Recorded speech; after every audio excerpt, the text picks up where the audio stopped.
2014-15లో మా ప్రభుత్వం వచ్చినాడు ఈ రాష్ట్రంలో వరి ధాన్యం ఉత్పత్తి 68 లక్షల మెట్రిక్ టన్నులు. 2014-15లో వరి ధాన్యం ఉత్పత్తి 68 లక్షల మెట్రిక్ టన్నులు.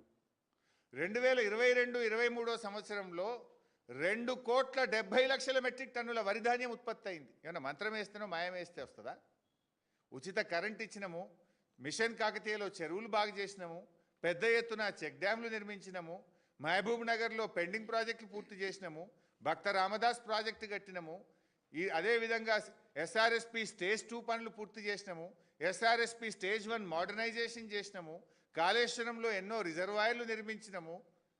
ఇట్లా ఎన్నో పనులు చేసి అద్భుతంగా వ్యవసాయ రంగంలో దేశంలోనే నంబర్ 1గా తెలంగాణ నిలబెట్టింది బీఆర్ఎస్ ప్రభుత్వం. కాళేశ్వరం కూలింది అంటాడు. మళ్ళీ నిన్న ప్రెస్ మీట్లు ఏమంటుండు, హైదరాబాదుకు 20 టీఎంసీల గోదావరి జలాల తరలింపుకు ప్రణాళిక చేశాం. ఇవాళ ఏదో పేపర్ చదివిన హెడ్డింగ్ ఉండే, హైదరాబాదుకు 20 టీఎంసీల గోదావరి జలాల తరలింపుకు ప్రణాళిక. ఎక్కడికి వస్తున్నాయి గోదావరి జలాలు?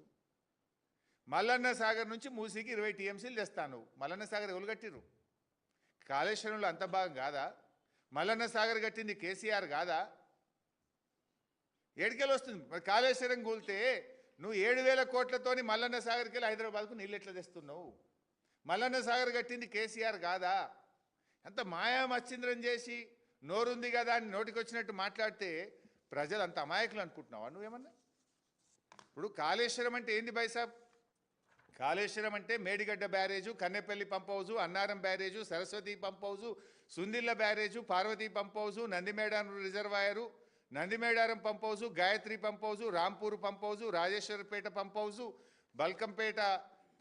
Malkapet pump house, Malkapet reservoir, Muppal pump house, upper Maner pump house, Anantagiri reservoir, Anantagiri pump house, Ranganayaka Sagar pump house, Ranganayaka Sagar reservoir, Mallanna Sagar pump house, Mallanna Sagar reservoir, Kondapochamma Sagar pump house number 1, pump house number 2, Kondapochamma Sagar reservoir, Baswapur reservoir. ఇవన్నీ కదా కాళేశ్వరం అంటే. ఇవన్నీ ఊళ్ళినాయా? ఇవి అన్నిటి కింద పంట పంటలేదా? నీ కళ్ళు కనబట్టలేవా? పోదామా? ఇవాళ అంతగిరి కింద పంట పంటలేదా? రంగనాయక సాగర్ కింద పంట పంటలేదా? మల్లన్న సాగర్ కింద పంట పంటలేదా? కొండపోచమ్మ కింద పంట పంటలేదా? పంట పండేది నిజం, రైతులకు తెలుసు కదా. నువ్వు ఈడ కూర్చొని కాళేశ్వరం కూలిందని గవే ప్రతిపక్షంలో చెప్పినప్పటి చిల్లర మాటలే రాష్ట్ర ముఖ్యమంత్రిగా గదే అబద్ధపు గోబల్స్ మాటలు మాట్లాడుతున్నావు నువ్వు.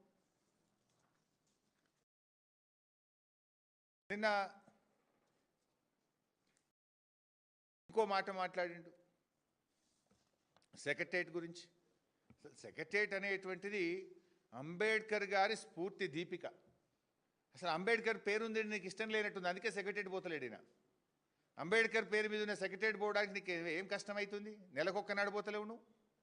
ఎప్పుడు చూసినా ఈ కమాండ్ కంట్రోల్ రూమ్లో కూర్చుంటున్నావు. అయితే జూబ్లీ హిల్స్ ప్యాలెస్ లేకపోతే కమాండ్ కంట్రోల్ రూమ్.